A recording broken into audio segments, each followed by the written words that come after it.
Hello बच्चों, पिछले class में हम लोगों ने normality, molarity, molality, mole fraction ये सारी चीज़ें डिस्कस किया था। क्या है कन्वर्जन स्पेशली हमने डिस्कस किया था और लिमिटिंग रीजन को भी हमने डिस्कस किया था। लिमिटिंग पिछला वीडियो लिमिटिंग रीजन पर था बच्चों। आज हम लोग बहुत इंपॉर्टेंट कॉन्सेप्ट डिस्कस करने जा रहे हैं जिस पर कि बहुत सारे क्वेश्चंस कंपटीशन बनते हैं। वो है मिली इक्विवेलेंट कॉन्सेप्ट। मैं आपको बताऊं कि मिली इक्विवेलेंट से आप बहुत सारे क्वेश्चंस को बड़े आसानी से, बड़े बड़े क्वेश्चंस को भी बड़े ही आसानी के साथ सॉल्व कर सकते हो। ठीक है, मिली इक्विवेलेंट कॉन्सेप्ट क्या होता है जरा देखिए। जैसे एक सिंपल सा आप स्लोगन दे दिमाग में बैठा कर रखिए कि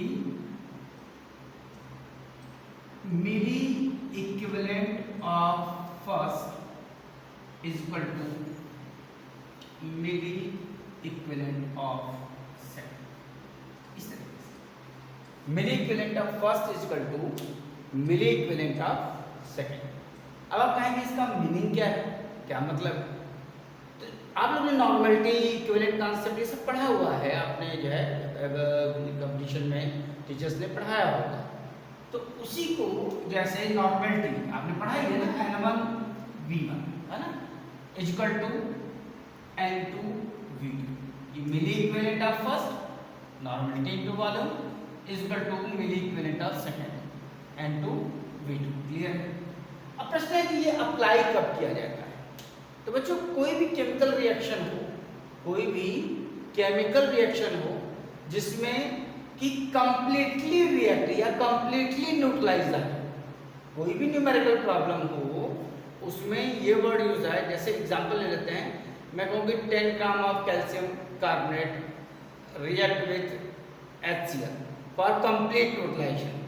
ठीक है, या 10 gram of calcium carbonate complete neutralise x molar of H2SO4 in 100 ml। इस तरीके से कंप्लीटली न्यूट्रलाइज, कंप्लीटली रिएक्ट, ये वर्ड आ रहा है।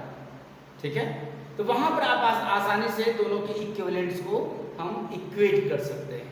ठीक है, तो यानी अंडरस्टूड है कि N1 V1 equal to N2 V2। तो नॉर्मलिटी दिया गया है, वॉल्यूम दिया गया है फर्स्ट का, दूसरे का नॉर्मलिटी और वॉल्यूम दिया गया है या पूछा जा रहा है, हम आसानी से निकाल सकते हैं।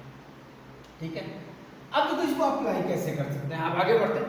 अगर नॉर्मलिटी नहीं गिवन है, अगर नॉर्मलिटी नहीं गिवन है तो हम यहाँ लिख देते हैं मोलारिटी। मोलारिटी गिवन हो तो मोलारिटी इनटू n फैक्टर, यहाँ पे पढ़ा हुआ। ठीक है, मोलारिटी इनटू n फैक्टर क्या होता है? Normality. Normality is equal to molarity into n factor into volume. ठीक है, is equal to molarity of second into n factor into volume. ठीक है, बहुत ध्यान से सुनते जाइएगा, पूरे वीडियो को देखते जाइएगा बच्चों। इसका एप्लीकेशन बहुत इंटरेस्टिंग है और बहुत सारे डिफिकल्ट प्रॉब्लम को हम लोग बड़े आसानी से सॉल्व कर लेते हैं, तो बहुत ध्यान से देखिए। अब आगे बढ़िए। अगर मोलारिटी भी नहीं गिवन है, वेट गिवन है, ठीक है, तो नॉर्मलिटी की जगह क्या लिख सकते हैं बच्चों? Weight over equivalent weight, gram equivalent, into volume of solution in ml whole multiplied by 1000। ये क्या आ गया? ये क्या आ गया? Normality into volume of solution. तो अंडरस्टूड है कि यहाँ वॉल्यूम वॉल्यूम क्या हो जाएगा? अपने आप कैंसिल आउट हो जाएगा। तो ये मैं बताने की कोशिश कर रहा हूँ कि जहाँ पर वेट गिवन है वहाँ पर वॉल्यूम लिखने की जरूरत नहीं है, जहाँ वेट गिवन है वहाँ पर वॉल्यूम लिखने की जरूरत नहीं है। ठीक है, is equal to weight of second into equivalent weight, ठीक है, into volume whole multiplied by 1000 into volume, फिर वॉल्यूम वॉल्यूम कैंसिल आउट हो जाएगा, यानी मल्टीप्लाइड बाय। यानी ये कह लो इसका फार्मूला क्या गया? Weight over equivalent weight into 1000 is equal to weight of second into equivalent weight into 1000। ठीक है, अब आप कह रहे हो कि 1000 कैंसिल क्यों नहीं कर रहे हैं, अभी आपको समझ में आएगा। ठीक है, अब कभी कभी वेट गिवन है, n फैक्टर है, पूछा गया है, तो वेट डिवाइडेड बाय इक्विवेलेंट क्या होता है? Molecular weight divided by n factor. Equivalent weight क्या होता है? Molecular weight divided by n factor, यानी molecular mass divided by n factor करेंगे तो n फैक्टर क्या आ जाएगा? ऊपर चला जाएगा n फैक्टर। into 1000 जो मिली इक्विवेलेंट। क्लियर है? इज इक्वल टू यहाँ फिर वॉल्यूम नॉर्मलिटी वॉल्यूम और वॉल्यूम कैंसिल आउट हो जाएगा। Weight over molecular weight into n factor into. ठीक है। अब बच्चों देखो यहाँ पर एक जनरल सा फार्मूला आपके सामने आ गया, जो है इसको मैं रख कर देता हूं क्योंकि यहाँ पर वॉल्यूम वाला था। अब इसको कैसे अप्लाई करते हैं जरा देखो बच्चों ध्यान से। ये सारे के सारे मिली इक्विवेलेंट्स हैं। n1 given is equal to n2 v2। Normality नहीं गिवन है, मोलरिटी गिवन है तो molarity into n factor into v1। ठीक है। अगर मोलरिटी भी नहीं गिवन है, वेट गिवन है, तो weight over equivalent weight into 1000 is equal to weight over equivalent weight into 1000। ठीक है। क्योंकि volume normality weight over equivalent weight into volume whole multiply by 1000 normality into volume, तो volume volume cancel out हो जा रहा है। ठीक है। अगर n फैक्टर पूछा जा रहा है तो weight over molecular weight divided by n factor equivalent weight होता है। Molecular weight divided by molecular weight divided by n factor equivalent weight होता है। n फैक्टर कैसे आ जाएगा? क्लियर? अब आपको करना क्या है कि जैसे प्रॉब्लम पूछा जाए, ठीक है, वैसे वैसे आपको रिलेट करना है। जैसे एग्जांपल एक की मोलरिटी पूछी गई है, दी गई है, वॉल्यूम दिया गया है, दूसरे का वेट पूछा जा रहा है, ये रिलेशन बन जाएगा। ठीक है। एक का नॉर्मलिटी है, दूसरे का जो है वेट पूछा जा रहा है, ये रिलेशन बन जाएगा। मोलरिटी इनटू n फैक्टर पूछा जा रहा है, ये रिलेशन बन जाएगा। मतलब आपको ये रिलेशन बनाने की प्रैक्टिस करनी पड़ेगी। क्लियर है? तो इसका मतलब क्या होगा कि जैसा न्यूमेरिकल आवे वैसा हम इक्वेशन बनाएंगे। अच्छा एक बात और समझें, जैसे मान लो कभी कभी एग्जामिनर डिफिकल्ट प्रॉब्लम करने के लिए दो एसिड दे देता है और किसी बेस रिएक्शन करता है, तो जहां एसिड एसिड आपस में रिएक्शन नहीं करते तो उनका इक्विवेलेंट प्लस होगा, यानी first acid plus milli equivalent of first acid plus milli equivalent of second acid is equal to milli equivalent of base. ठीक है। अभी आपको ऐसे समझ में नहीं आएगा, अब आपको मैं डिफरेंट प्रॉब्लम्स करवा रहा हूं, तब आपको बड़े आसानी से समझ में आने लगेगा कि इसका एप्लीकेशन क्या है। फिलहाल आप ये दिमाग बिठाइए कि जहां भी कंप्लीटली रिएक्शन हो जाए, जहां कंप्लीट रिएक्ट हो जाए, वहां पर milli equivalent of first is equal to milli equivalent of second कर देंगे। क्लियर है? For complete reaction. ठीक है। अच्छा तो वो क्या होता है, n1 v1 is equal to n2 v2। अगर नॉर्मलिटी नहीं गिवन है, मोलरिटी गिवन है, तो मोलरिटी इनटू n फैक्टर, ये नॉर्मलिटी होती है, इनटू वॉल्यूम। ठीक है। अगर मोलरिटी भी नहीं गिवन है, ठीक है, वेट गिवन है, weight divided by equivalent weight into volume multiplied by 1000, ये नॉर्मलिटी इनटू वॉल्यूम, तो वॉल्यूम वॉल्यूम कैंसिल आउट हो जाएगा, ये फार्मूला बन जाएगा। ठीक है। अगर वेट गिवन है, n फैक्टर पूछा जा रहा है, तो weight over molecular weight divided by n factor, ये चला जाएगा, इनटू 1000, ये इक्वेशन बन जाएगा। अब जैसा क्वेश्चन आया है वैसे वैसे आप इसको रिलेट करें। क्लियर? इसको पहले नोट कर लीजिए और फिर इसको हम लोग क्या करेंगे, रिलेट करके न्यूमेरिकल करते हैं। देखिए कितने आसानी से सारे न्यूमेरिकल सॉल्व हो जाते हैं। क्लियर? चलिए स्टार्ट करते हैं न्यूमेरिकल्स। जैसे एक सिंपल एग्जांपल पहले कंसीडर करते हैं। मैं कह रहा हूं क्वेश्चन क्या है, x gram of calcium, x gram of calcium required to complete neutralization required to complete react with 0.5 molar H2SO4 in 100 ml. X gram of calcium required to complete neutralization with 0.5 molar H2SO4 in 100 ml. ठीक है। Find value of x, ये question. ठीक है। तो जरा देखो बच्चों, यहां क्या पूछा गया है, x ग्राम ऑफ कैल्शियम, इधर वेट है और कंप्लीट न्यूट्रलाइज या कंप्लीट रिएक्टर यूज कर रहा है। ठीक है। तो अंडरस्टूड है कि यहां पर जाएगा milli equivalent of calcium is equal to milli equivalent of H2SO4। Clear है? तो पहले वाले का वेट तो क्या होगा, weight x gram divided by calcium का एटॉमिक मास मालूम है आपको 40 होता है, 40 ठीक है। अब यहाँ वेट ओवर इक्विवेलेंट वेट रखना है, तो क्या होता है atomic mass divided by N factor equivalent होता है।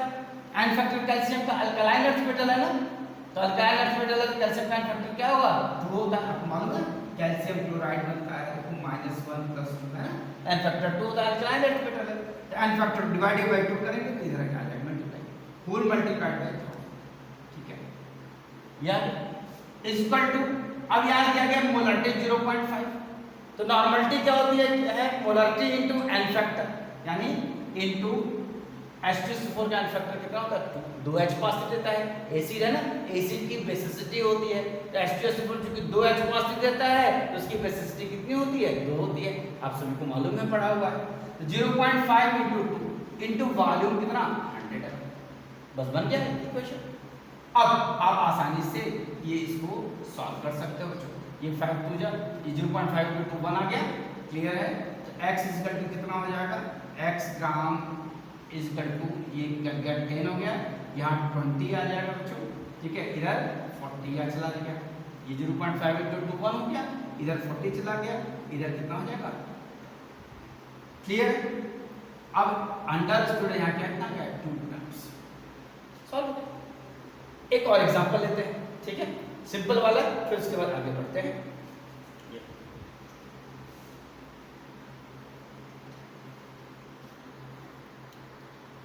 अब जैसे मैं क्वेश्चन दे रहा हूं कि 20 ग्राम ऑफ कैल्शियम कार्बोनेट, कितना 20 ग्राम of calcium carbonate react 20 gram of calcium carbonate react with x gram of H2SO4, x gram of H2SO4 for complete neutralization, ठीक है। find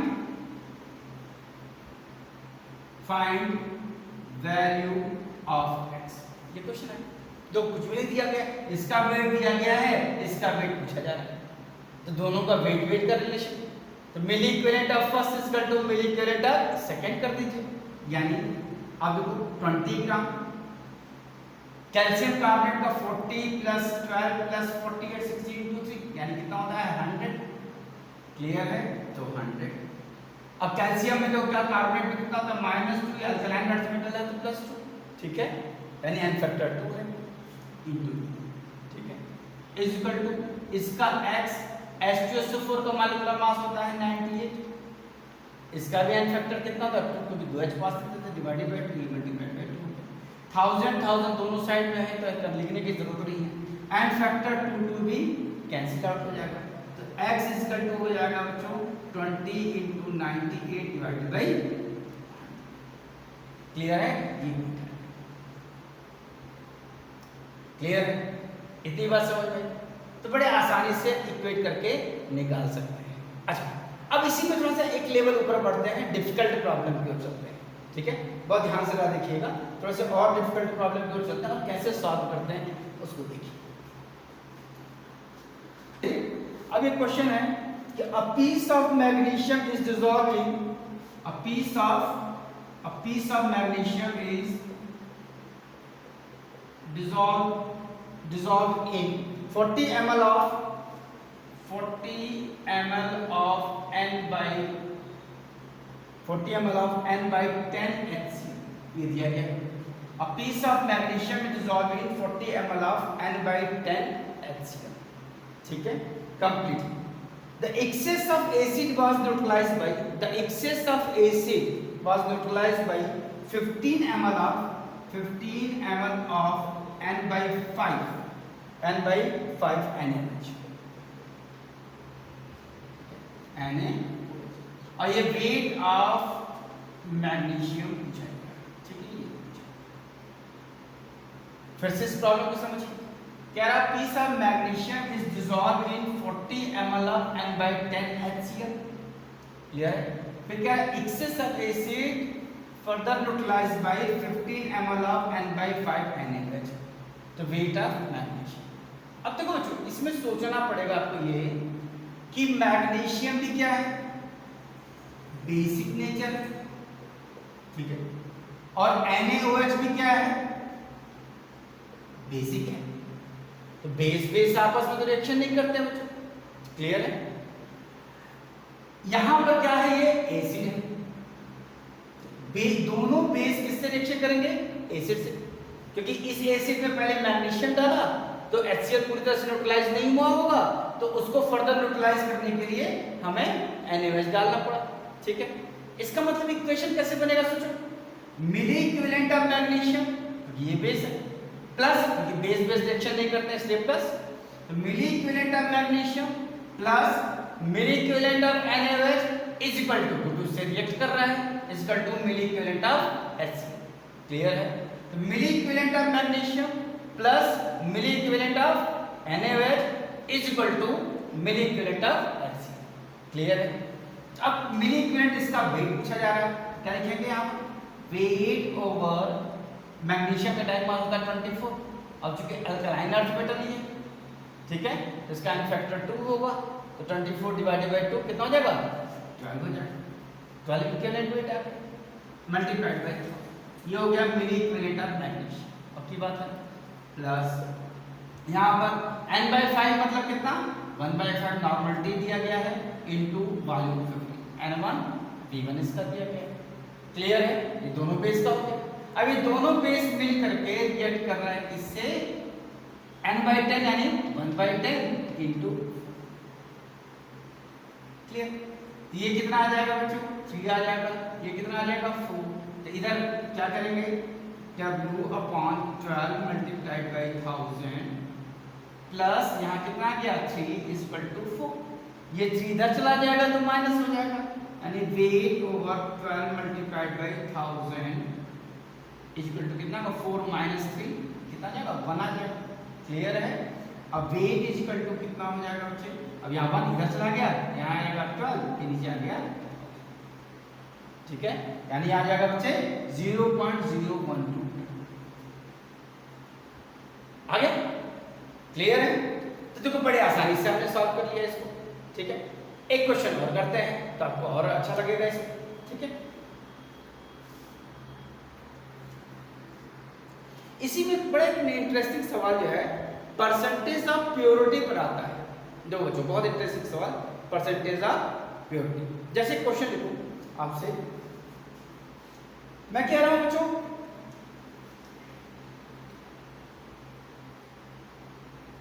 23 gram of sodium, 23 gram of sodium react with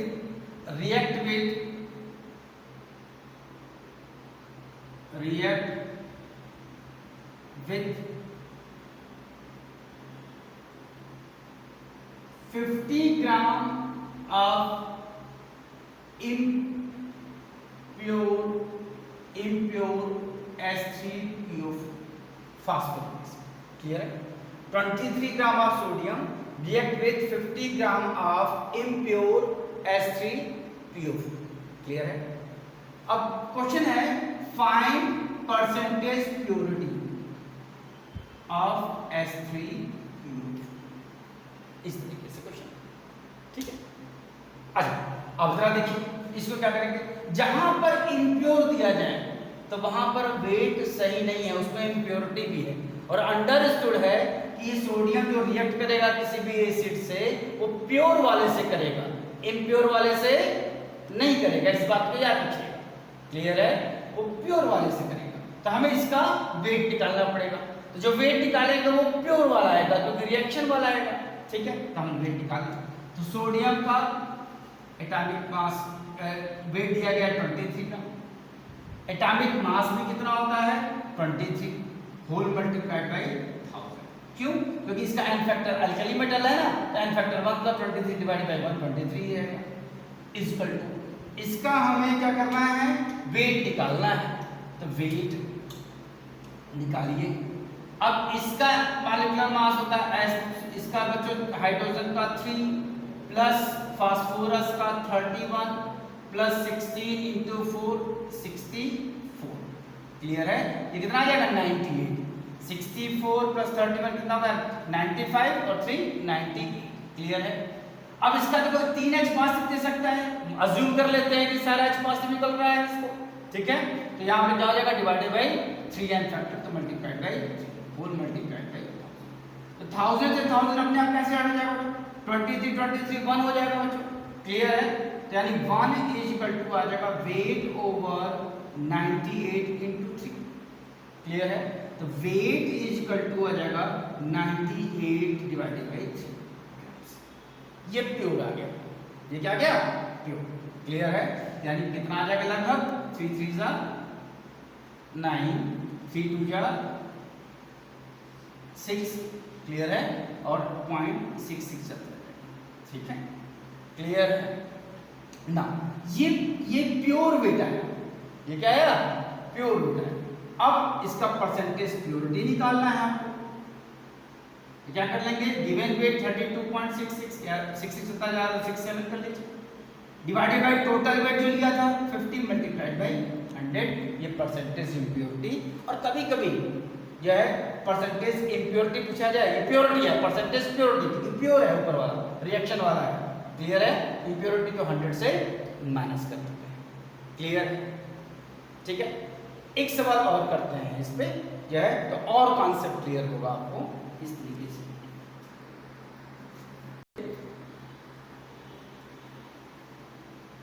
मैं कह रहा हूं 10 gram of impure calcium dissolved in 0.5 molar calcium hydroxide in 50 ml, ठीक है। Resultant solution completely react या completely neutralized by 0.5 molar H2SO4 in 200 clear in 200 ml, इसको 100 ml clear है।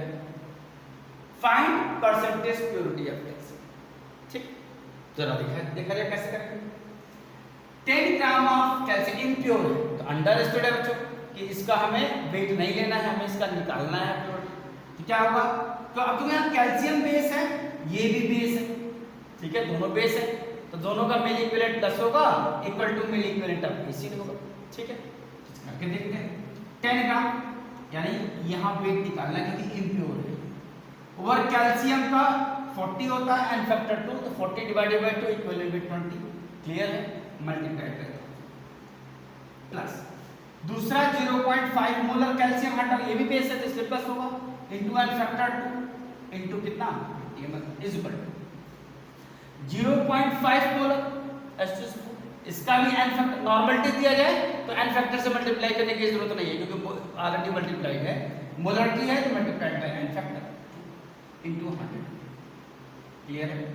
अब हम निकालते हैं वेट, तो वैसे यहाँ कितना आ जाएगा 1, यहाँ कितना है 1, यहाँ क्या 100 में से कितना गया 50, यह आ जाएगा weight upon 20 into 1000 is equal to ये कितना 100, ये 5 टू 0.5 इंटू 2 1 आ गया, 1 इंटू 50 कितना होगा 50 रहेगा, 100 में से 50 माइनस करेंगे तो कितना आ जाएगा, लिख लेते हैं यहाँ पर 100 इसका आया माइनस यहाँ गया तो कितना होगा 50 इक्वल टू यार।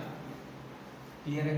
तो वेट इक्वल टू आ जाएगा बच्चे यहाँ पर क्या है 50 इधर बचा हुआ, इधर क्या गया कितना गया इंटू 20 डिवाइडेड बाई,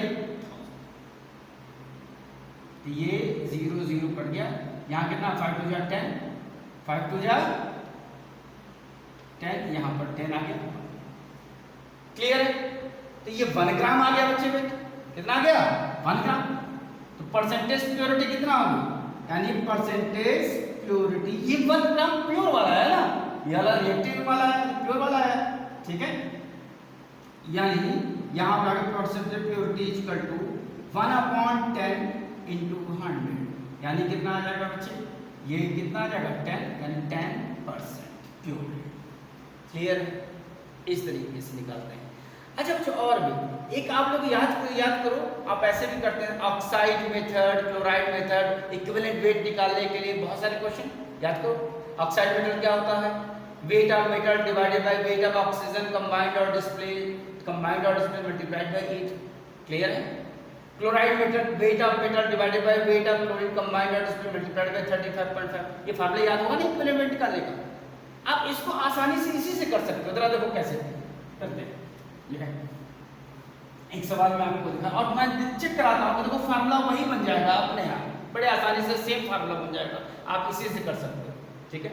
जैसे मैं कहूँ कि 5 gram of metal, 5 gram of metal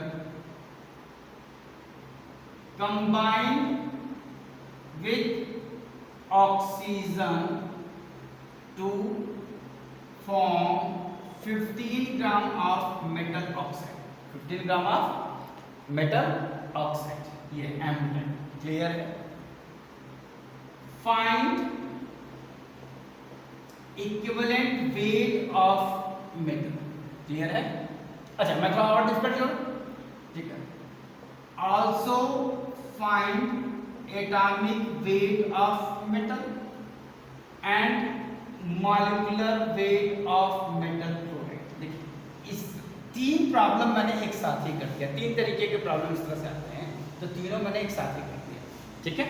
अब जरा देखिए यहां पर मेटल किससे रिएक्शन कर रहा है, ऑक्सीजन से, यानी milli equivalent of metal is equal to mill equivalent of oxygen होगा बच्चे। क्लियर है? तो हम पहले मेटल का वेट लिख देते हैं। मेटल का वेट कितना है 5 ग्राम, ऑक्सीजन का वेट, तो मेटल ऑक्साइड का 15 है, तो ऑक्सीजन का वेट कितना हो जाएगा 10 ग्राम। क्यों? 15 में से 5 माइनस कर लेंगे और 15 मेटल ऑक्साइड में से मेटल माइनस कर लिए तो ऑक्सीजन बचेगा। क्लियर है? अब हम सॉल्व कर लें। क्या? Weight 5 divided by equivalent weight of metal हमें निकालना है, मल्टीप्लाइड बाय 1000। इधर भी वेट है उधर भी वेट है, तो 1000 करने की जरूरत नहीं है, वो ऑलरेडी कैंसिल आउट हो जाएगा। इज इक्वल टू ऑक्सीजन का weight 10 gram divided by equivalent weight, तो ऑक्सीजन का एटॉमिक मास कितना होता है बच्चे 16 होता है ना, ऑक्सीजन का एटॉमिक मास 16 होता है। एंड फैक्टर कितना होता है ऑक्सीजन का, वैलेंसी 2 होता है, तो 16 डिवाइडेड बाय 2 कितना हो जाएगा 8 हो जाएगा, इनटू 1000 कैंसिल आउट हो गया 1000। तो equivalent weight is equal to क्या हो जाएगा, क्योंकि ये इक्विवेलेंट वेट इधर आ गया, तो यहाँ आ जाएगा 5, ये इधर आ गया divided by 10 multiplied by 8। Clear? अब जरा देखो फार्मूला क्या बना, आप लोग बुक में फार्मूला याद करते हो ना, तो ये क्या होगा, ये क्या है वेट ऑफ मेटल है, वेट ऑफ मेटल। ये क्या है वेट ऑफ ऑक्सीजन कंबाइंड और डिस्प्लेस्ड है, वेट ऑफ ऑक्सीजन कंबाइंड और डिस्प्लेस्ड है, होल मल्टीप्लाइड बाय 8। यही करते थे ना ऑक्साइड मेथड, तो फार्मूला बन गया ना।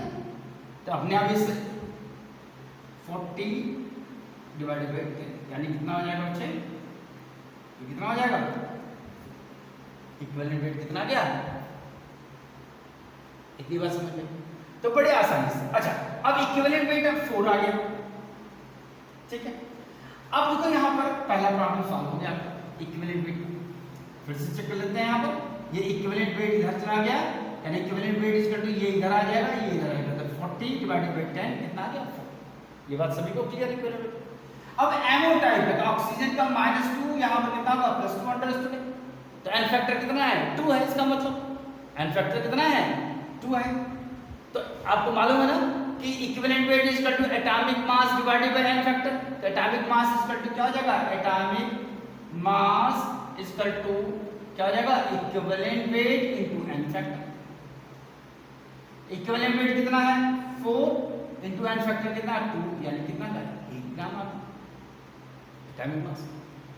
अच्छा अब दिमाग अगला क्वेश्चन क्या था कि molecular weight of metal chloride, तो एन फैक्टर चूंकि 2 है, इसमें 2 क्लोरीन आएगी, तो 2 क्लोरीन का 1 क्लोरीन का 35.5, तो 2 क्लोरीन का 35.5 इनटू 2 71 हो जाएगा। ठीक है? तो मेटल क्लोराइड का वेट कर लेते हैं यहाँ पर। ठीक है? यहाँ पर देखिए वेट ऑफ मेटल क्लोराइड, तो वेट ऑफ मेटल क्लोराइड कितना हो जाएगा बच्चों? Wait of metal plus weight of chlorine, यानी कितना इसका 8 आ गया एटॉमिक मास और क्लोरीन का 2 क्लोरीन है 71 हो जाएगा, यानी कितना हो जाएगा बच्चों? 79। ये मान लिया। क्लियर है बच्चों? तो क्या आप लोग को ये मिली इक्विवेलेंट कॉन्सेप्ट समझ में आया? अगर आपको समझ में आ गया, अच्छा लगा, ठीक है, तो आप इसको जरूर सब्सक्राइब करें और शेयर करते रहें। जितना आप शेयर करेंगे उतना मुझे मोटिवेशन मिलेगा और अच्छे अच्छे और डिफिकल्ट प्रॉब्लम, नीट एग्जामिनेशन के जितने भी डिफिकल्ट प्रॉब्लम आए हुए हैं, जितने भी IIT JEE में डिफिकल्ट प्रॉब्लम है, सारे प्रॉब्लम का ट्रिक और शॉर्टकट में डिस्कस करूंगा और सॉल्व करने का तरीका समझाऊंगा। क्लियर है? इसको शेयर करते रहें। Thank you to all.